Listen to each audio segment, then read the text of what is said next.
uh, looking at different types of vaccines that would be where we could give two in the pullet stage would be one of the critical areas. That way we wouldn't have this seem to have this secondary bacterial infection. So Denise, that's what I have as an introduction.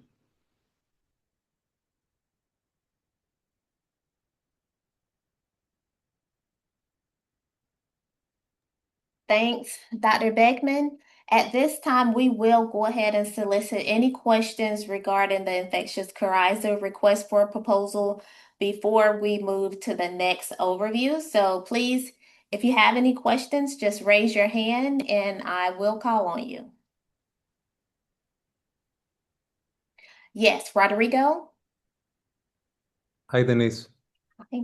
Thank you, Bernie, for the explanation. So when you talk about secondary bacterial infections, you're talking about contamination of the vaccine site, of the vaccination site? No, it seems Rodrigo, it seems to be more of an upper respiratory. And if Oh, I had a picture to show, it would be if you go back to classical pictures of CRD, yeah. that is what we see in the birds. Okay, and you guys associated with the second vaccination, if I understood correctly? Yeah, rarely see this type of reaction when only the pullets are required to have one vaccination. Okay. And is it associated with one vaccine brand or type compared with others, or any vaccine causes this, or any vaccine Uh, with it? Rodrigo, this seems to have been a challenge for the ones over I would say the past 3 or 4 years. So, and over the last 3 or 4 years, almost everybody's vaccines have been used. And so I don't think that the single one out at this time. I can't do that. Okay. Because I mean, when I recommend vaccines and I go to clients and check the responses, usually there's a higher secondary reactions to certain vaccines from certain companies, and I've always been associating that with the adjuvant type, which is fairly different among different coryza, autogenous, and killed vaccines. But I've never seen anything related with respiratory contamination. So that's good to know. Thank you. Thanks, Rodrigo. Do we have any other questions on the coryza RFP? Feel free to raise your hand.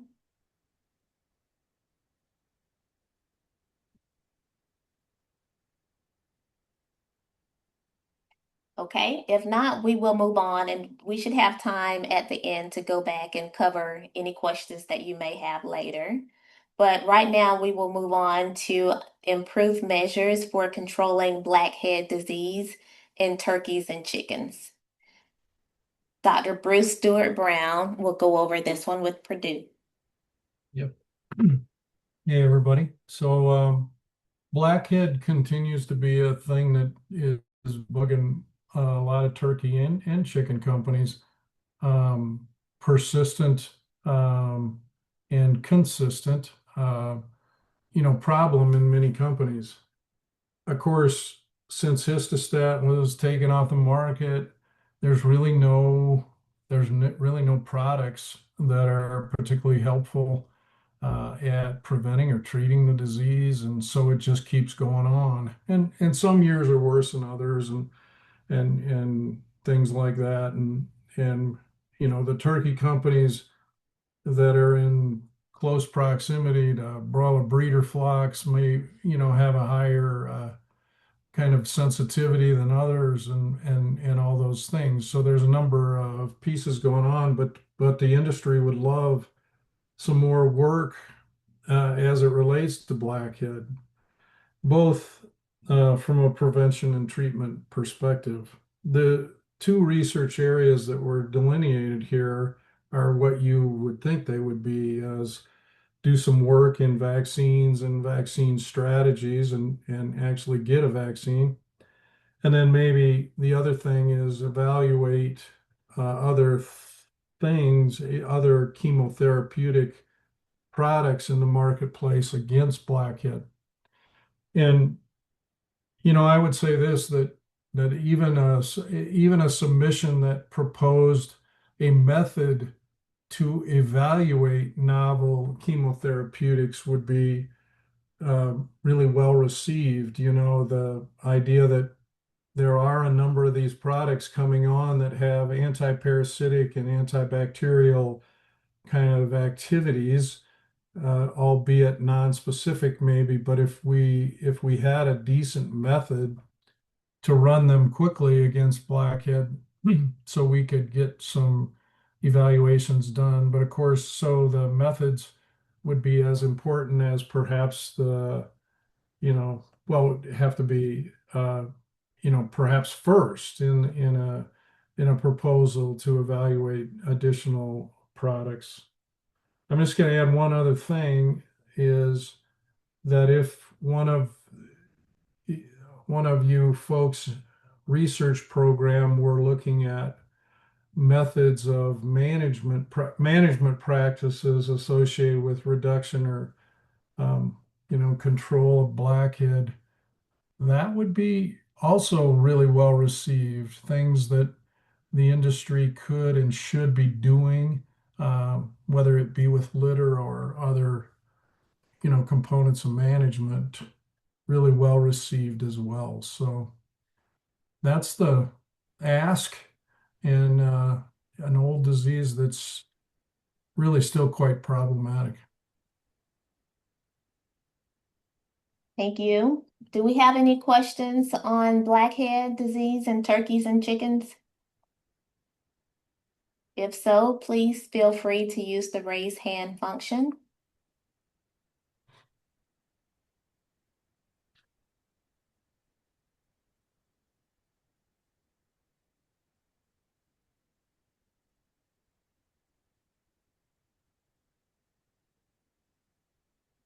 Any last call? Any questions on blackhead? All right, seeing none, we will move on to combating turkey coronavirus in the turkey industry. And the overview for this RFP will be provided by Dr. David Reeves with Vibra. First of all, I'd like to say that turkey coronavirus is certainly not a new or emerging disease problem. It's been a nagging problem for several decades. It's been identified in essentially every turkey producing area in the world. Um, it can be somewhat sporadic, and there seems to be a good bit of variability between strains of the virus that show up at different times. Um, it seems to be more of a problem the younger the birds are that are exposed to it. And it's even a more serious problem in combination with other enteric viruses or protozoa. Um, if you look at the areas of concentration, the epidemiology is one thing as far as where it actually comes from, and that goes down into the potential seasonal reservoir area, research area that's identified in the initiative. In talking to several people in the industry in the last few weeks, that's one of the biggest questions. A lot of companies are doing standard serology on every flock before movement from brooder to grow out and then before going to market. And even with no clinical signs in the flock, they may pick up coronavirus from time to time. They'll go for months without detecting any coronavirus in any flocks. And all of a sudden, they've got half a dozen flocks that are coronavirus positive. And so, one of the big questions is uh, where does that stuff come from? And where is it hanging out between these breaks of coronavirus in the commercial flocks? As far as characterization of transmission routes, I think, the fecal oral thing is really what it's all about. And it just depends on what's contaminated with the feces that the birds get exposed to later. Um, those are the biggest questions involved with turkey coronavirus right now. And there's been mention of commercially available vaccine, um, but that's not one of the areas that's identified here. And as with a lot of problems turkeys have, the commercial feasibility of developing a vaccine for turkey coronavirus is perhaps not there. Yeah. Thank you, Dr. Reeves. Any questions on turkey coronavirus? If you have any questions, feel free to use the raise hand function.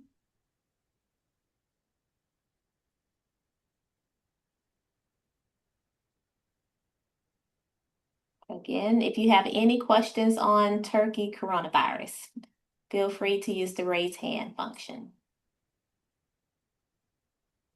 It'd be great if somebody was interested in looking at these seasonal reservoirs for it and whether or not some species of wild birds may have a corona that's adaptable to turkeys. Certain types of sparrows, swallows that have a propensity to get into poultry houses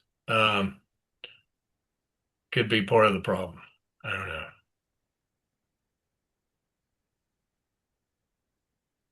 Vernon, feel free to chime in there if you got anything.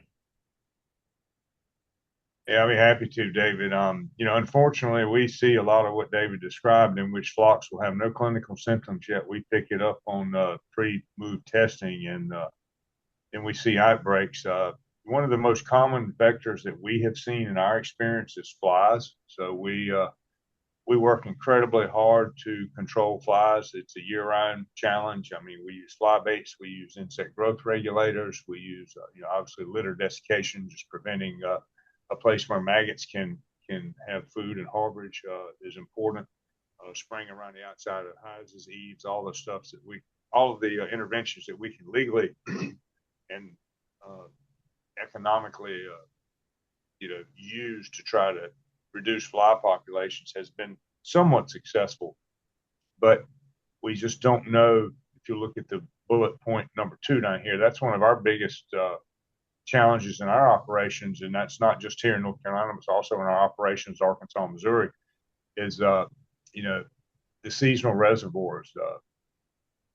Where and how does this thing survive the winter and then revive itself in warmer weather? But once we get flocks in the field with coronavirus, we have to modify travel routes, a lot more disinfection, a lot more biosecurity, because it can very, very easily spread if people are not watching every detail of personal biosecurity, equipment biosecurity. That not only involves our people, but also third-party service providers such as propane tanks, repair people, et cetera, et cetera. It's pretty easily transmitted. So anything we can learn to try to help the intervention and or spread or epidemiology, this would be tremendously helpful to the turkey industry. Hopefully that's helpful, David. It is. Thanks. Thanks, Dr. Phelps. Any questions on turkey coronavirus before we move on to avian metapneumovirus?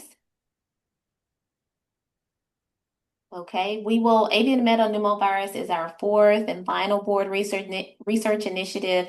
After we take questions on that, we will go back around and see if you guys have any additional questions. Okay, so we have refining avian metapneumovirus vaccination strategies for improved disease management. And this request for proposal the overview will be provided by Dr. Travis Segainero, the chair of the Foundation Research Advisory Committee. Hello, everyone, and thanks for being on the call. I'm going to give just a quick overview about AMPV as of today, and some of what I say is going to be facts, but some of what I'm going to say is just opinions based on what I've seen, but more importantly, what other people have told me. So I don't have any doubt there's going to hopefully be some people that have seen something different, or you have a different opinion. So any comments or objections or whatever, it's not just okay. They are welcome, and we ask you to bring those things up because there are so many questions. So first of all, AMPV from about 1997 to 2000, there was a type C in the Midwest in turkeys, and it was addressed with some vaccines and management strategies and such, and it just sort of burned itself out, not completely, but over about 3 years. And it's not a big issue today. Well, today there are 4 types of metapneumovirus: A, B, C, and a D. The D we don't worry with. It's not in the U.S. And as we said, the C was a problem from the past. We've got flocks now in the U.S. suffering from type A. We've got flocks suffering from type B, and we've got some flocks with both A and B. So in late 2023, the type B appeared pretty much over in the east and the A in the west. And after, say, 23 years of not a problem, all of a sudden we have a problem in the east and the west. With a wide variety of hosts that this virus infects, including a host of wild birds and poultry, and our degree of biosecurity, or our methods of biosecurity in the U.S., it only took about 8 months for this virus to pretty much cover our poultry producing regions. So our biosecurity programs, as we know them now, is certainly not the answer. I don't think we slowed it down hardly at all. It tends to be more pathogenic in turkeys than chickens. And I won't talk a lot about turkeys because, as you know, we got a couple of guys on here that's forgot more about turkeys than I know, so they can give their opinions. In chickens, it's not particularly pathogenic by itself, or it's kind of hard to differentiate the negative effects that we get just purely from metapneumovirus, because so often, I guess possibly the immunosuppressive effects of this virus, we get all these other pathogens: E. coli, Enterococcus, Pasteurella, et cetera, et cetera. Now, it appears that to get effective protection with vaccine, more than just circulating antibodies, but effective protection, it takes more than just a kill vaccine. It takes a live prime as well. So this has been very interesting. We know that just a kill vaccine alone, we can produce circulating antibodies in pretty good numbers, but they're just not, the protection is not as effective as when there's a live prime. With the kill vaccines, there have been some imported vaccines. Of course, we have autogenous vaccines now as well. Some are from type B, and then there's a little bit of type AB out there as well. The viruses, the type A and B, they're pretty clonal in that they just really haven't drifted a lot as far as from when it started to now. One of the biggest questions that we have as far as vaccine strategies revolves around the live vaccines that have been imported. Several have been imported. One of the questions is, what kind of response do we get when we give these live vaccines? A big point of contention is when we give the vaccine with a spray or in a gel, it's very difficult to find what we call a take. When you go back X number of days later, 3 days, 4 days, 7 days, whatever. Say with choanal swabs or tracheal swabs, we find nothing. So the other conversations I've heard, and some just recently in this last few weeks, one group says we gave the live vaccine to pullets and we get the word was strong serologic response. Another group will say, no, that didn't happen because we checked that time and time and time again. It didn't happen. That was probably just an actually from field virus in the field. So how much serologic response do we get from the live vaccines that we have now? And if we do get a serologic response, a significant response, then where's that virus replicating in the bird? Because we're having a hard time finding it, at least in the upper respiratory tracts of the birds.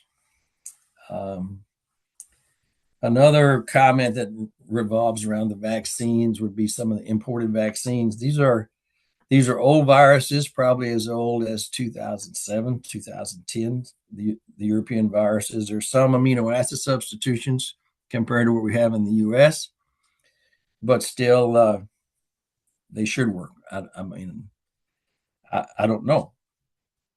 They're titered fairly low, and possibly this lower titered vaccines with a metapneumovirus that isn't all that hardy as far as competing against other viruses. Maybe that's why we don't get good takes.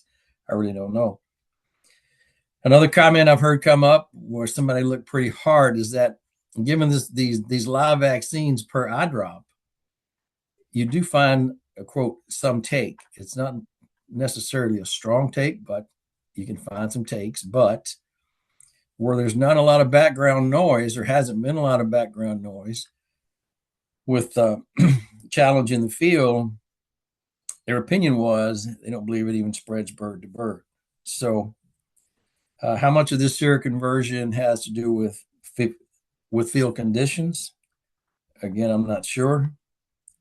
If there is seroconversion going on with the live vaccines used as primes, where is this replication at? What's the future going to be? Well, if you think about some things presently, and again, looking, say, at broiler and broiler performance, in general, broiler performance in the U.S. right now is very good. Most people are spiking the ball. They're happy. One group will say they use the live metapneumovirus in their broilers, and, look here, life is better. We got great improvements in performance. Another company will say, well, we hadn't bought any of it, none, and we've improved as much as they have. So there's a lot of questions and work I think needs to be done about the behavior and the value of the live primes. So I guess that's the crux of what I have to say as an introduction. And there again, the future, what's going to happen, because we don't have just a country full of naive birds now. So we're going into a winter where this thing is pretty much endemic, and there's going to be a lot of background antibodies out there from birds that have been exposed. So this winter is a big question mark, at least on the broiler side and the broiler breeder side. So Phelps, Reeves, if you guys got to chime in here and you want to throw some comments in about turkeys, as I said, you guys know a lot about turkeys, and I just really don't. Travis, I had the opportunity Friday. I spent most of the day with my veterinary team in the Midwest, and we have sampled thousands and thousands of birds, prior to and subsequent to field vaccinations, hatchery vaccinations, et cetera. And I'd say one of the things that we're seeing, and it's a very poor take, as you said, and it's whether it be gel or spray in the hatchery, we have, I think, determined that gel is maybe a little bit superior. But the one thing we continue to see, what the data tells us, is rolling infections. I've seen the vaccinations. I've physically vaccinated birds myself. I cannot see how we can, vaccinate 20,000 turkeys in a house at 3 weeks of age and only have 3 to 5% of them show a take. I mean, when they're all in the same 5-10 square foot, I mean, you're literally, you got the dye, you've got the fog. I mean, you're seeing the nictitating membranes. I mean, you're getting live virus. I mean, it's been a very frustrating endeavor for us. So anything we could do to try to prevent rolling infections by getting more uniform take during each subsequent field boost would be a tremendously helpful asset to the industry. We are collaborating right now with Zoetis veterinarians working very hard in the field to try to understand these things. They're even puzzled to some extent. One of the points that has come up is the potential genetic difference, as you stated, between when a lot of these vaccines were developed for the European strains and how applicable that may or may not be to what we're encountering here in the U.S.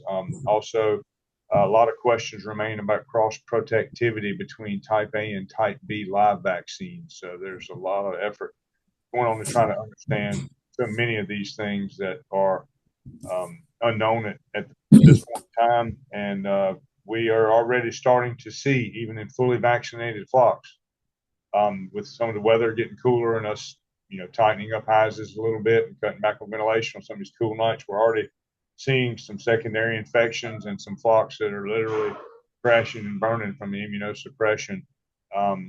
And they are fully vaccinated. It's very, very concerning. And we're trying to two things, obviously figure out a solution, which is part of why this is a topic for the U.S. Poultry and Egg Association, but also what on earth can we as an industry expect this winter when we really get into cold weather? It's a very concerning situation.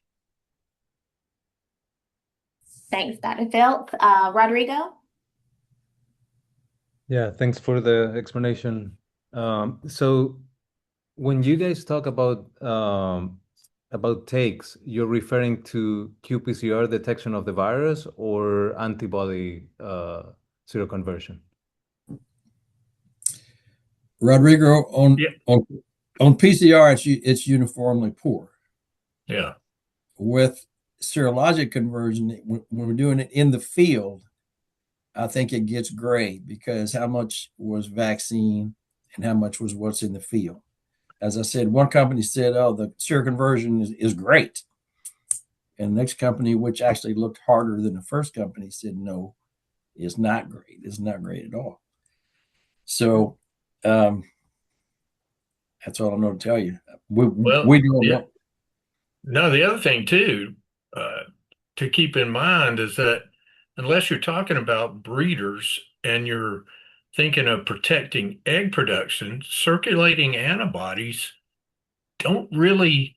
I mean, they definitely indicate exposure to the virus, but they're not going to indicate protection against an upper respiratory challenge. That's not how the bird defends itself against that initial challenge. And if you're not getting that cellular response on a local level, I guess you wouldn't get the serologic response later, but it's just hard to pick up enough of that virus after vaccination to guarantee that you did get them vaccinated. Part of the problem in my mind has always been, whenever you're spraying a vaccine, you figure out the number of doses you need and you spray it, and that's how many doses you're spraying. What percentage of that actually gets on the tissue it needs to get on? Exactly.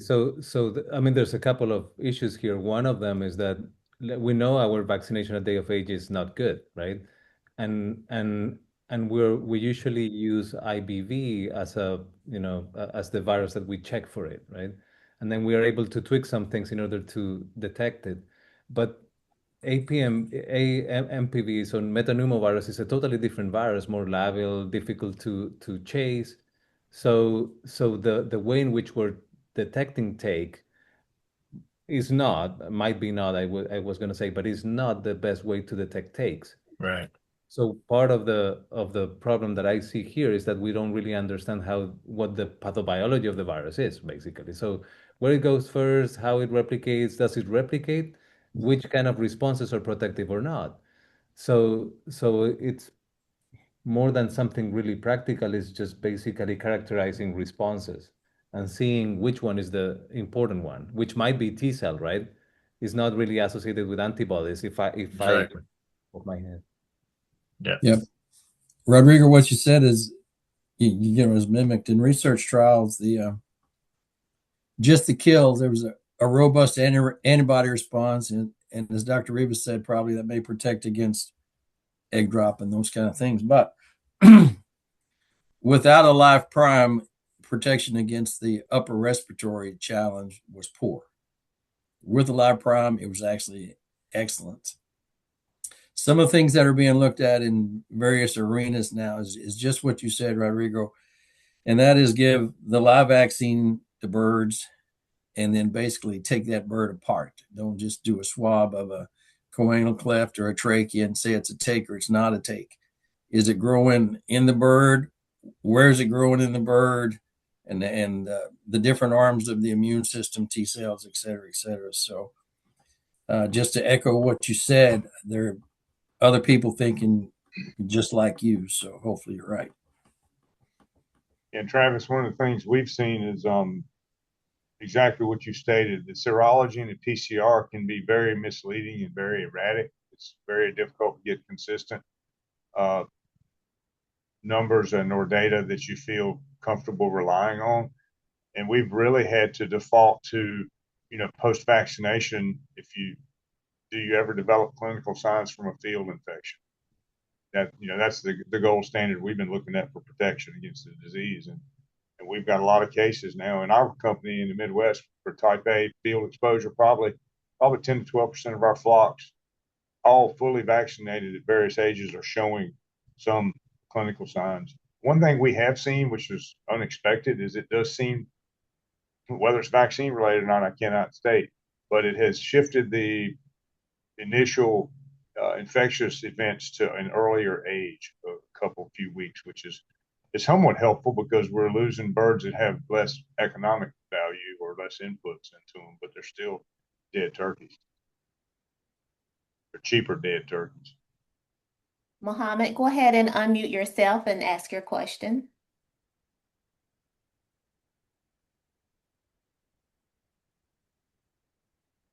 We can't hear you, Mohammed. If you're speaking, we can't hear you.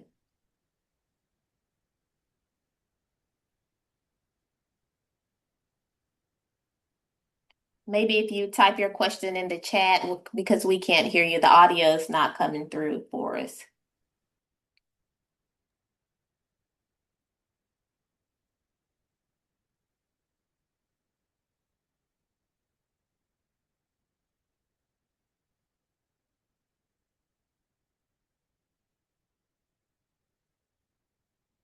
We're still not hearing you.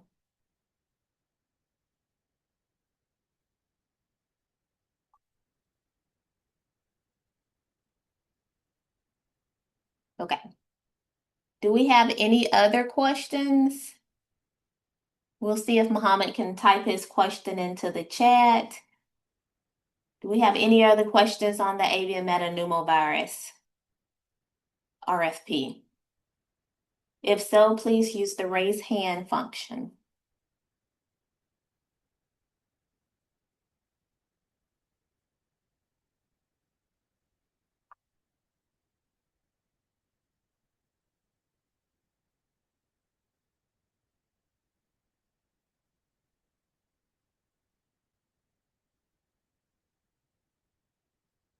Okay, I'm not seeing any hands. So at this time, I would like to go back and see if you guys have had any questions to come to mind regarding infectious coryza, blackhead disease, turkey coronavirus, or AMPV. At this time, we're open for any questions related to any of the 4 Board Research Initiative RFPs. Okay, I have a question from Mohammed. Are the focus on the commercial imported vaccines or if newly developed vaccines from the native strains? Again, is the focus on commercial imported vaccines or the newly developed vaccines from native strains? David? Yeah, those vaccines are being developed as we speak by most of the major vaccine companies in the country, if I'm not mistaken. But these imported vaccines are to buy us some time until the strains that we're getting now can be developed into vaccines and approved by USDA. And, that usually takes years. Hopefully this time it'll be a few less years than normal to develop those vaccines. under the circumstances. Travis, please chime in. David, yes, as you said, multiple companies are looking, working hard. I think on the kill side, that's not an issue. We can make their titanous kills, and they're going to replace anything that's coming in. On the live side, I think probably several pharmaceutical companies have figured out how to grow this thing, which has been quite a challenge, because we need probably a higher titer than we have now. If we look at the vaccines we have now, and when we eye drop it versus spray it or gel it, we get some quote take, our definition of take as we know it, with an eye drop. Basically zero with the other applications. And all we've really done with that eye drop is put more vaccine in the chicken. So titer, these vaccines are titered probably pretty low. Probably most of them around a 3.2. Now, the other thing I think we're going to find is some different characteristics and behaviors, or what we would be looking for as an industry. So we're going to need a live vaccine that's, one, maybe a little more aggressive and or higher titers. But we're going to have to be careful in that a virus that does that, a live virus that might be just dandy for chickens, might just ruffle turkeys up a little bit because they're a little more sensitive. So vaccine companies are kind of walking a tight line, trying to look for the best possible answer. And I think you can name any company and be pretty confident saying they are putting some effort and some resources into coming up with a vaccine. I think it will happen. The timeline, I don't know what the timeline is, but when that happens, I think they will replace these imported vaccines that, if there's anyone that understands them very well as of today, I don't know who that person is. And we're just using them because that's the only tool we have. It may be a dull tool, but it's the only tool we have.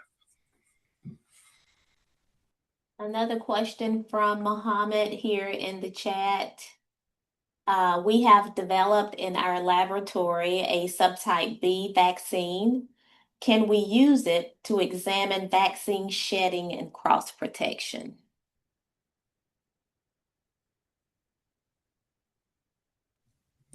I don't think I fully understand the question. You can use it in research trials and stuff to show what it will or won't do, but you're gonna have to do go through a lot of procedures to get up to a quote safety trial. That will take you a while, but you're gonna have to show what it does under controlled conditions in a lab first before any of it can get outside of that lab, unless I misunderstand the process.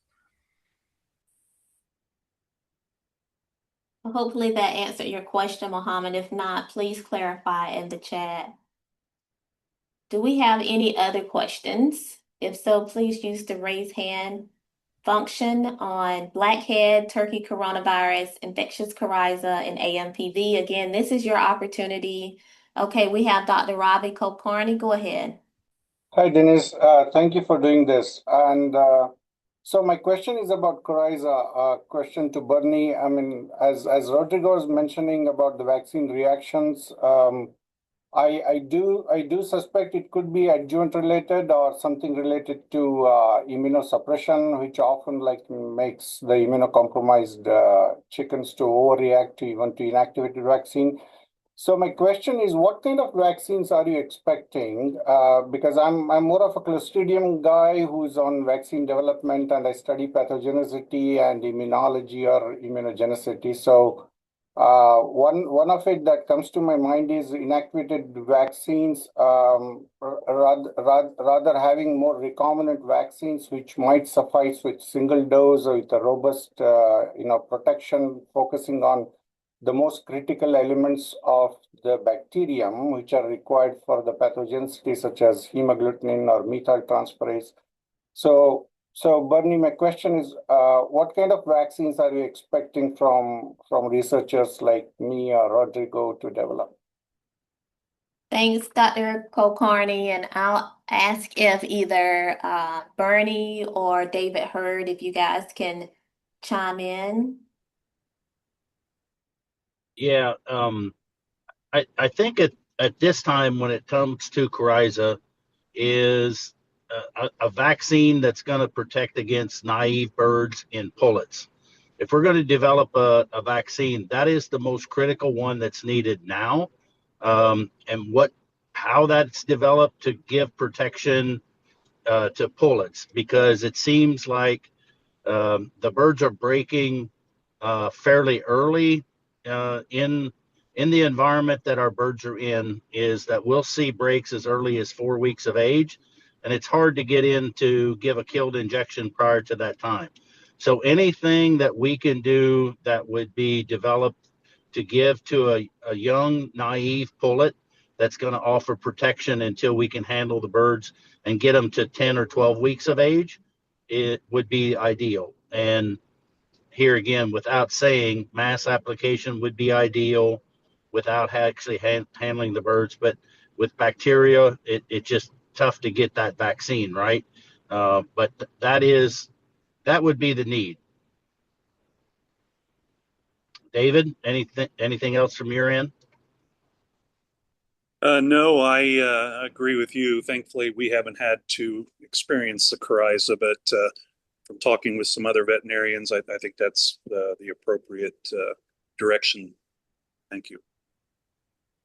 Thanks, Bernie and David. Did you have another question, Ravi?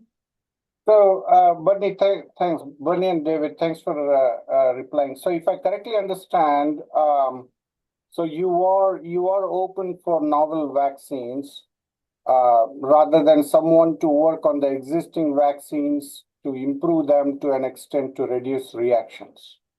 Oh, absolutely. The answer to that question is absolutely. Okay. Yeah, that makes my life easy too, because with Clostridium, although bacterial, so we are trying to come up with some oral delivery for mass application. And I agree with you, it's hell lot of a big task for us, but I think, that's what we are here for, the research to develop. And I was more inclined towards coming up with some molecular vaccines that can really cover broad spectrum immunity against other serovars, and rather than focusing on the inactivated or a bacteria as a whole, it's important to focus on those critical elements of the bacteria that are required to produce the disease. And that was my reasoning behind the question. So thank you. And also, your comment on if we can immunize the birds when they are naive or when they are young, I think that's really a good strategy, especially me coming from immunology and bacteriology background. Thank you. Thanks, Ravi. Do we have any additional questions? Please use the raise hand function.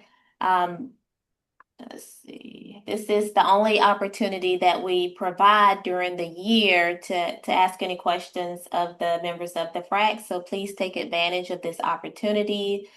Because we have just a few more minutes left, I will open it up. If you have any questions related to any of our BRIs or other U.S. poultry priorities, now is your opportunity to ask those. And I'll give it just a couple. We have a hand. Dennis, it's me again. Okay. Question more to you, I guess. So how's the funding mechanism? So do you fund one proposal in each of these categories, or how is the mechanism? That's a great question, Robbie. So typically we only have 2 board research initiatives that we fund each year, but we have been blessed with additional funding for this fiscal year 2026. So we do have 4 BRI topics, and we do have some flexibility up to $125,000, but we do have some flexibility based off of the quality and the likelihood of success of the research project. So does that answer your question? So yes, and one small question is, in each of these categories, you will be funding one proposal, or depending on the number of proposals? It will depend on the proposals submitted. I will just say that because so for instance, we have 4 BRI categories. Yeah. If we don't see a very good proposal, like in one of the categories, we may fund 2 in a different category. So really, we're going off of the quality of the proposals and not necessarily the number. Thank you. Rodrigo?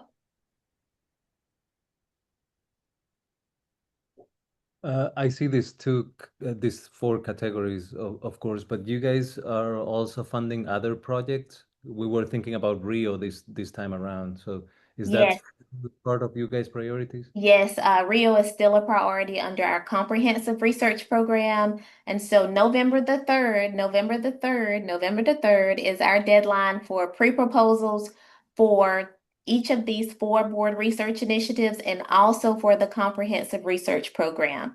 So we would ask that all pre-proposals for the BRIs as well as the comprehensive be submitted through the U.S. Poultry Research Pre-Proposal Portal on our website by November 3rd. Any particular thing inside the Rio virus research that you guys are interested in? You can check out on our research webpage the specific priorities that we have around Rio virus. I believe we have 2 specific Rio virus priorities, and if you can't find those, I can help locate those for you. Right, thank you. Mm-hmm. And I see that we have Palmy. Hi, Denise. First of all, let me thank you all for funding us to develop BCO lameness vaccine, electron beam inactivated vaccine. I use electron beam technology to develop, to control pathogens in both pre and post harvest. So in pre harvest, I use inactivate bacteria using electron beam, then use the inactivated bacteria as vaccine. And for meat, in the post harvest, we expose. It's a FDA approved method. So I use that method to inactivate pathogens with the FDA approved dose. Recently, I submitted a proposal to inactivate pathogens Salmonella and Campi, and reviewers had concern. So I would like to submit both vaccine, Salmonella vaccine, and also for meat irradiation. So for Salmonella also, I have developed a vaccine. It's a e-beam inactivated vaccine. We see 2 to 3 log reduction. But my concern is, what is the expectation of, this vaccine acts, even though it's a killed vaccine, it acts similar to live vaccine. So I would like to get your opinion. What is your expectation about the vaccine? And also for meat irradiation, the concern was like cost effectiveness. Is it feasible to do? Is it possible to do it? And recently, Omaha Steak they are implementing this technology, and they are investing $20 million to irradiate beef. So I would like to get your opinion. So what's your expectation when we submit proposals? Let's see. Bruce, would you like to try and tackle that one, or?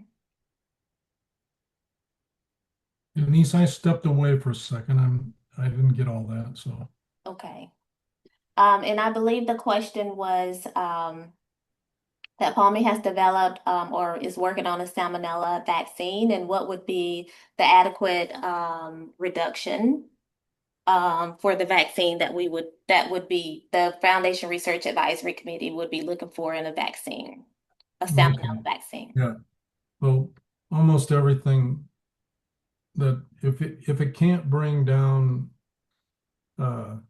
live carriage or carcass, this is true of antibacterial carcass treatments as well. If it can't do 2 logs of reduction, then it's probably like flipping a coin. It's hard for us to find value in something that's something less than 2 logs. And now if you looked at the Walmart dictate associated with feed additives. They were only looking for a log, I believe. So for them to accept, and maybe David can talk to this or Bernie, but you know, the Leghorn industry that we're selling eggs to Walmart were something less than 2 logs. But in the work that we've been evaluating and all that, if it didn't have 2 logs of reduction, it was pretty iffy. Thank you, Bruce. I see with my vaccine, I see 2 to 3 log, more than 2 log reduction. I see. Yeah, yeah.